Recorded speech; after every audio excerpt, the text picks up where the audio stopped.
War in the Middle East intensifying with the entire region now seemingly under attack.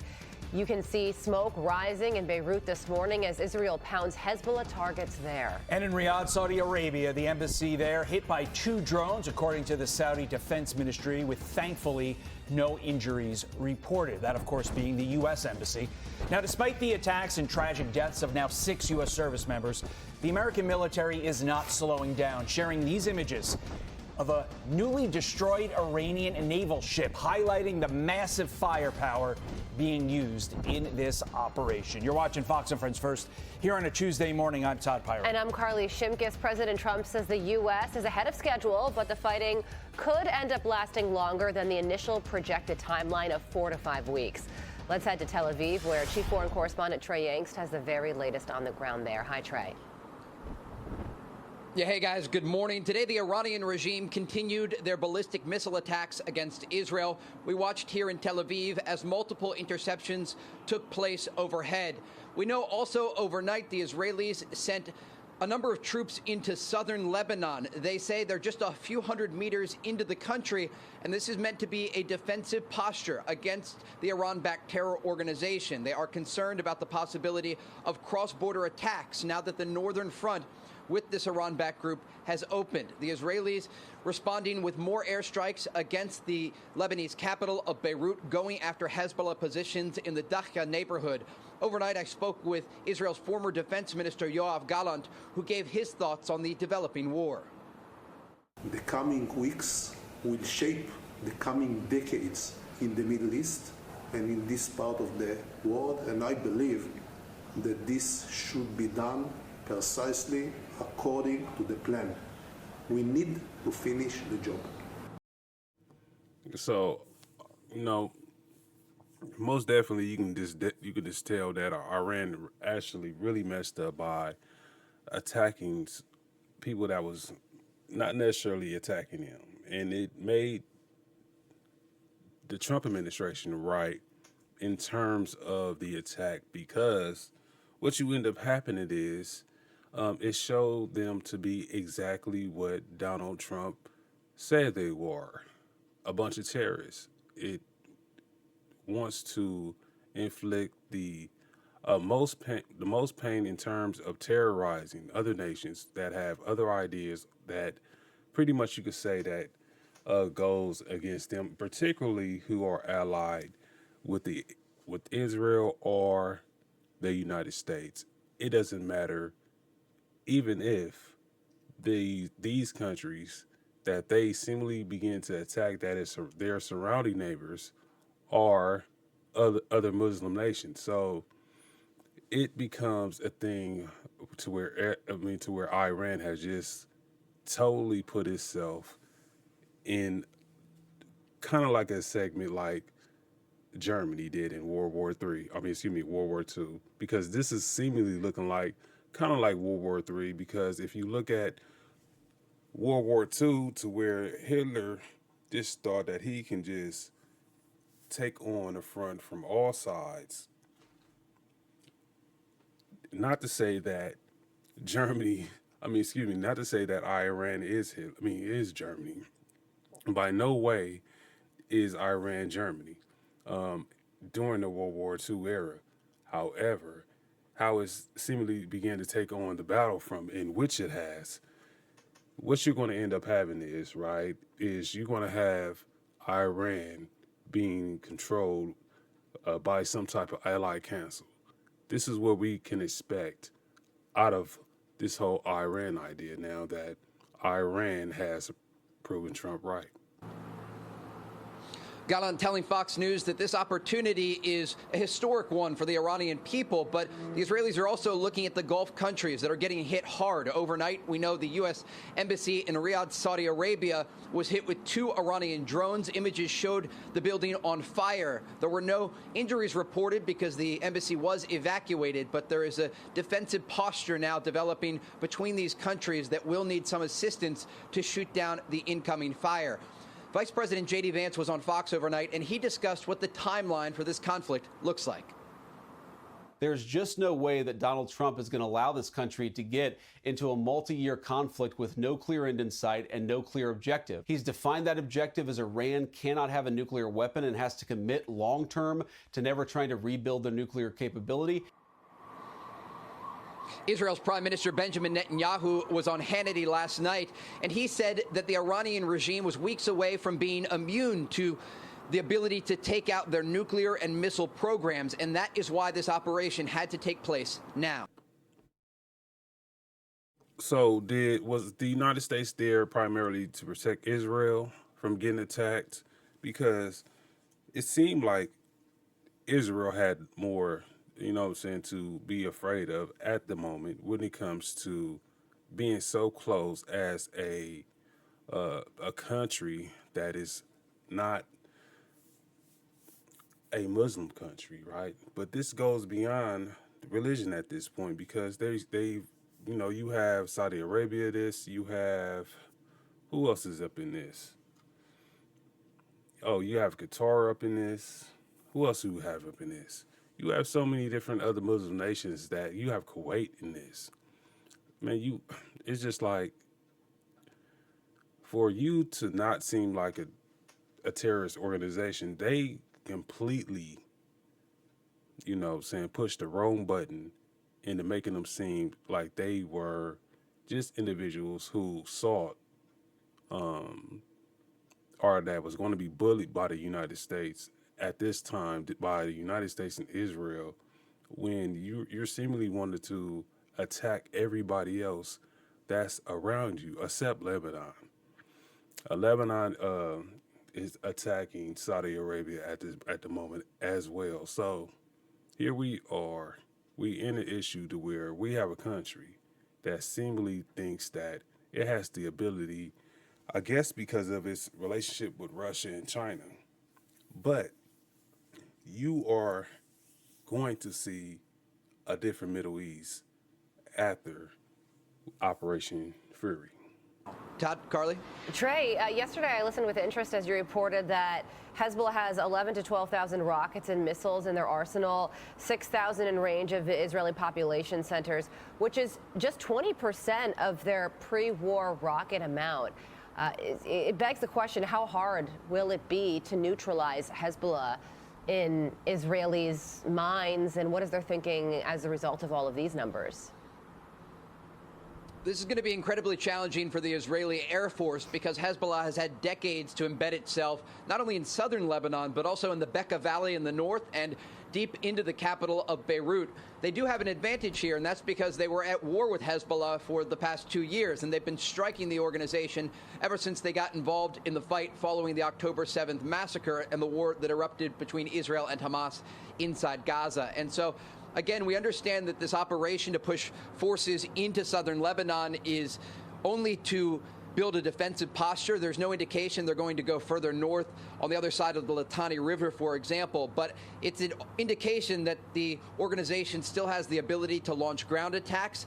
And the Israelis are concerned because Hezbollah not only has this rocket and missile arsenal, they also have ground forces that can launch anti-tank missiles and things across the border that could threaten northern Israeli communities. And remember, more than 60,000 Israelis had to be evacuated whenever the war developed, and many of them never returned to their homes in northern Israel. And so the Israelis understand the cost here, and that's the reason they are taking this new posture against the organization. Staying with the missile math here for a second, Trey, there have been reports that Iran has anywhere from between 1,500 to 2,500 missiles. In light of what you reported yesterday, which I found very, very interesting and fascinating, the fact that Iran is sending multiple missiles at any one particular time in order to try to get through the extensive Iranian missile defense system. Does Iran run the risk of running out of missiles anywhere in that 4 to 5 week time frame that the president of the...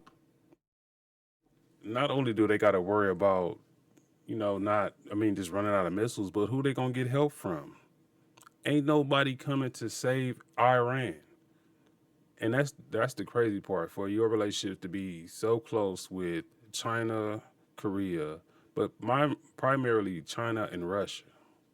Like, they don't want no parts of this. They don't want no parts of this. They have been on hush. The only thing that would draw China and Russia in, particularly, is a regime change. That's the only thing that I would see necessarily that would draw China and Russia into this. But this is not going to be a regime change. What is going to end up happening is you're going to have allied control, which I think some type of allied control council, which I think is going to equate to the United States, Israel, Saudi Arabia, and probably 2 or 3 other Muslim nations, right? Just so the balance structure will be right. It's going to be a different Middle East, though. Most definitely, you can tell that this is going to change the landscape when it comes to the Middle East, without a doubt. This could be a positive for economic basis with regards to Iran, and I see this as an opportunity for the Iranians in this country to have gained so many assets in this nation to go back home and actually assist in the buildup and the development of, bringing the investment back into their country. Surprisingly, the Iranians out here, particularly in Los Angeles, New York, and I think those been the 2 primarily big cities when there have been celebrations with regards to this, have been actually celebrating in support of Trump when it comes to going in and, attacking the Iranian leadership. So it's all bad for them on the level of thinking that they were going to be able to terrorize other countries, right? However, in terms of the future of Iran, I think Iran is going to be much better for this because accordingly, they were killing their own people. You know what I'm saying? It becomes a point to where when there is a civil war or there is an uprising in your country to the point to where to quiet things down, you just simply want to go out there and just kill people, hang people. At that. You know what I'm saying? It becomes a point to where somebody has to step in. Somebody has to step in. And I think that besides the fact of that the capabilities of Iran to absolutely attack Israel was coming. It was eventually coming because when you see the fight that they are taking on from all these other nations, you know what I'm saying? When you see the fight that they are trying to give to these other nations without any particular leadership, like these are just rogue soldiers out there right now who are refusing to lay down their arms and say, okay, y'all done took out about 1,000 of us plus already. It's time for us to say, okay, we had enough. Maybe you have an opportunity for, to keep some symbolism. I don't want to say symbolism of that leadership, but to live and actually see the transition from you being a part of seemingly, a terrorist organization to actually living through it and actually being a participant of the new world that is coming to Iran. The United States put out there. Absolutely. The Iranian regime is going to run low on missiles and launchers well before the United States and Israel ends their campaign against the regime. We know that the Israelis and the Americans are going after these launching positions to try to neutralize the main threat that the Iranians can pose to Israel and to Gulf countries. Now, the Iranians also have shorter-range ballistic missiles, cruise missiles, and drones. They'll continue to try and target U.S. forces and Gulf countries. But if they're able to take out much of the launching positions for the regime, it will give the Americans and the Israelis more ability to operate against Iran and take away that big threat. As this story develops, there is no indication that there will be a large number of ground forces that would ever enter into Iran. The posture just simply doesn't exist right now in the region. The deployment has largely been air and sea forces. But Israel understands the threat is not over. They're urging the civilian population here to remain close to bomb shelters, understanding that it could take days, if not weeks, to neutralize. Trey Inks with the very latest from the region. Trey, we thank you. And of course, as always, stay safe. Staying with our Fox News alert now. Central Command announcing U.S. forces have destroyed Islamic Revolutionary Guard command and control facilities and regime air defense capabilities. All this as a new video shows U.S. forces taking out 11 Iranian naval ships in the Gulf of Oman, eliminating all of Iran's ships in the area. This as B-1 bombers successfully degrade Iran's ballistic missile capabilities. President Trump giving an update on the timeline of the U.S. military strikes. Listen, we're going to be in Iran for a while. The reason why ground troops are going to be needed is because seemingly you can't just rule out everybody from air. You know what I'm saying? For you to save the civilian population that is in Iran, you're not going to be able to get all the soldiers that are trying to hide and still participate in the leadership, the former leadership that was there. You're not going to be able to get them simply from the air. All of them are not going to be able to be hit because you can see that, you know, these people can hide in confined areas.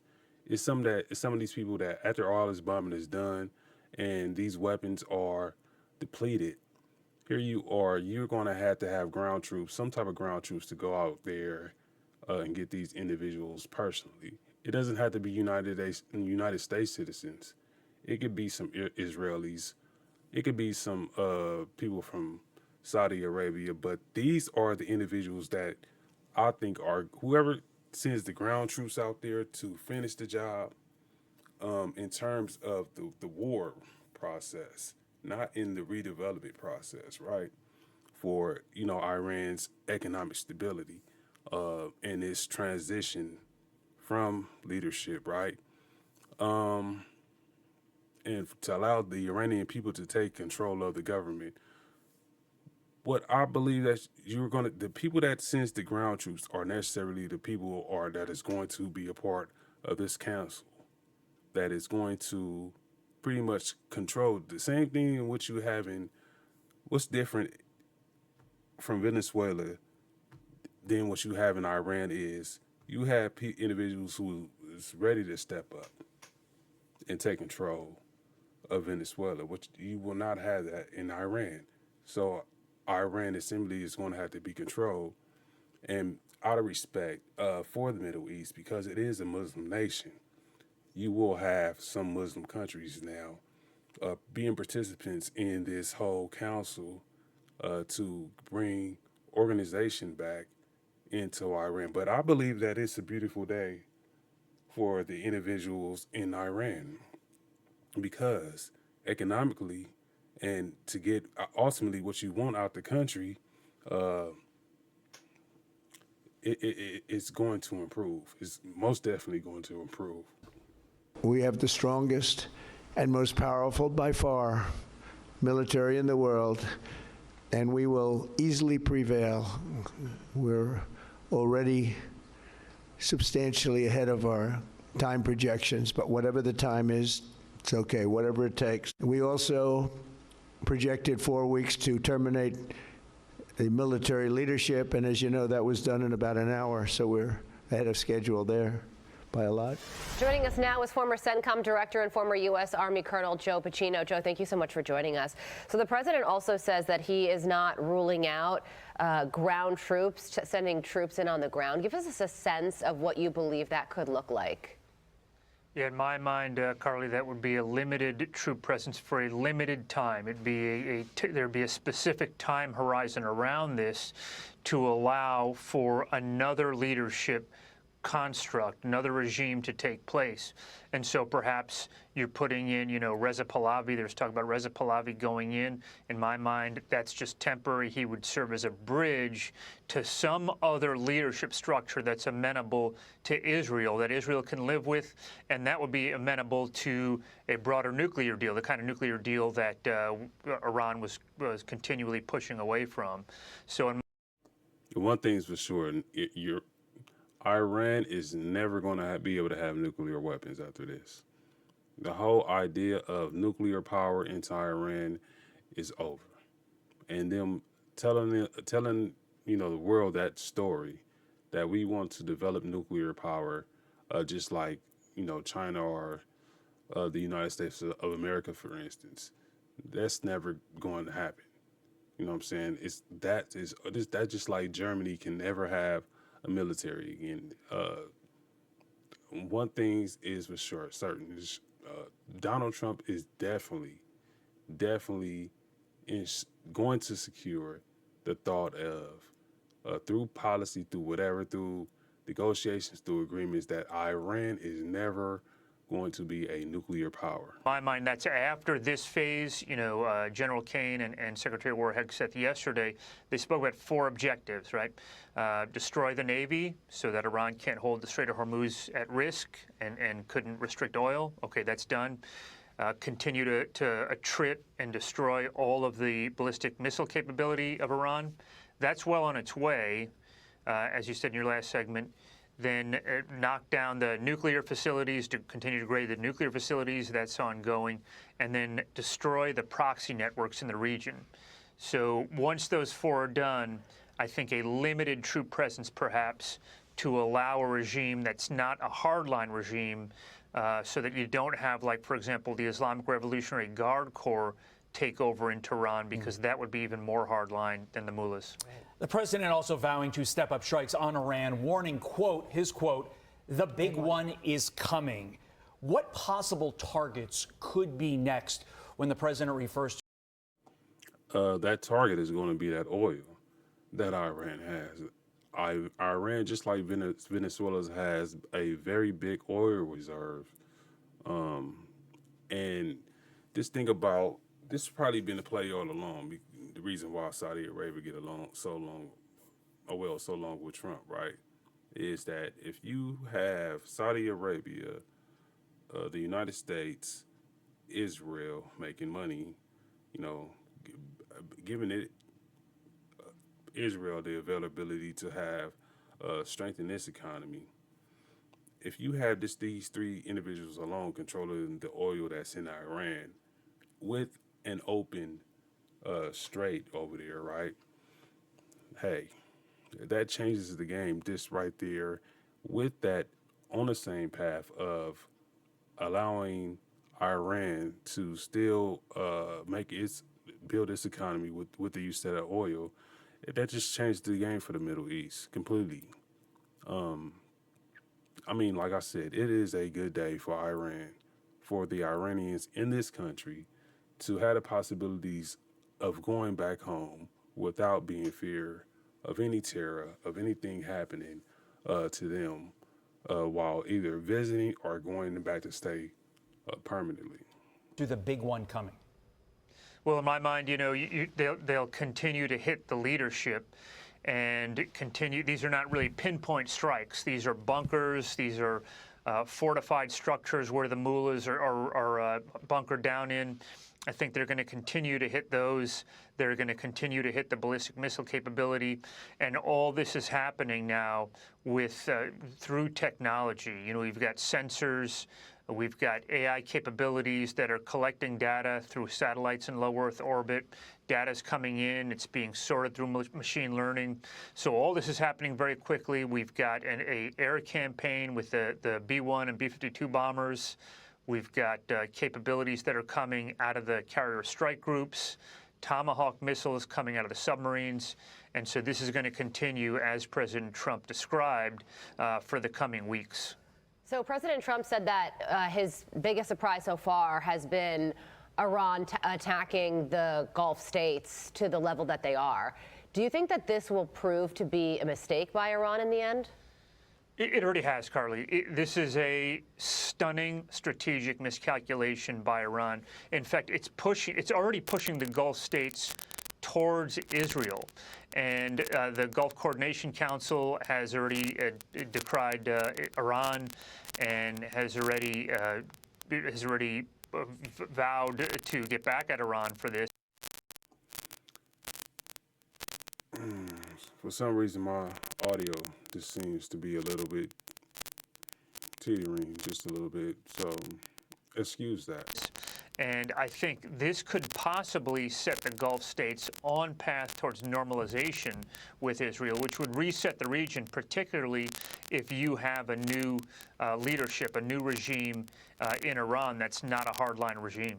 What does it say that President Trump finally got these Gulf states, majority Muslim neighbors of Iran, to finally challenge the Iranian regime after all these years? I agree with you, Joe. It is a fascinating turn of events, Carl. And yeah, Joe, just really quickly, because you said something interesting. We run out of time, but I was hoping you could touch on this briefly.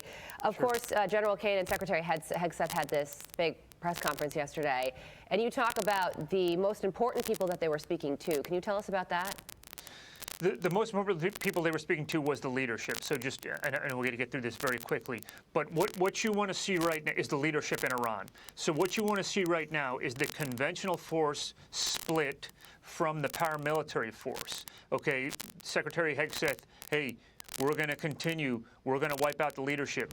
If the conventional force gets this message and they move in with the protesters or lay down their weapons and move away from the fighting, then you're going to see a situation where they're going to have a real fissure in the leadership of Iran, and that may allow the protest movement to take over. That may allow the protest movement to topple the regime, which is what you want. You want the people of Iran deciding this.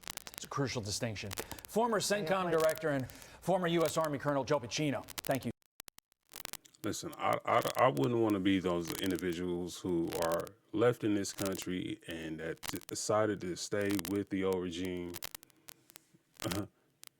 I wouldn't want to be those individuals left in that country when them protesters come out, because most definitely if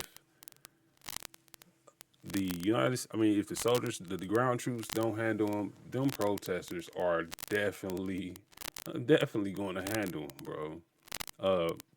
The troops might also need to be there for security purposes, as leadership be able to take back control of the country. But man, who thought that you would see this day? Completely. Just now, who in the Middle East is China and Russia going to be able to run to? So think about it like this as well. All right, so you got Russia that, matter of fact, I'm going to mention this before I get into this. Greenland is next. And I'm not talking about necessarily war, because who knows what the radical ideas of Trump want to have. You know what I'm saying? You never know, but trust me, like he said, he's going to get it. But anyway, think about, you got Iran, you got Russia, and then you got China. So think how America is surrounded.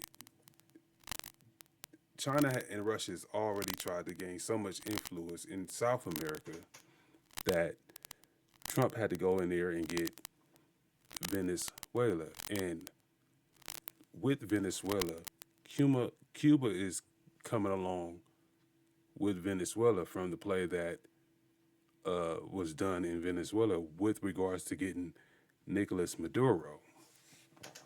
Now here you are, Trump is preparing for this Golden Dome.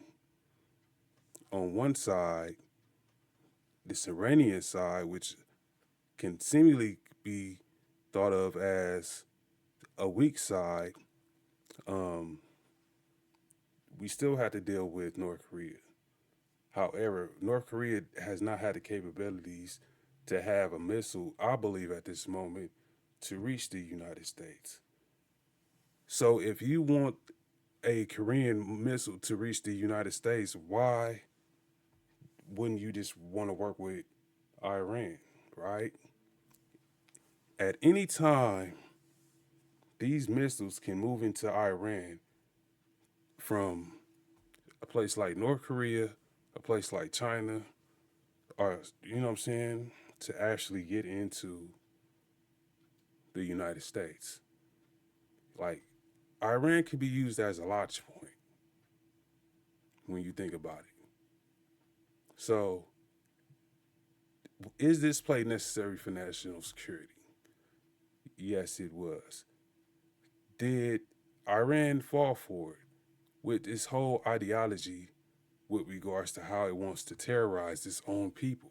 Let's think about how they want to terrorize their own people first,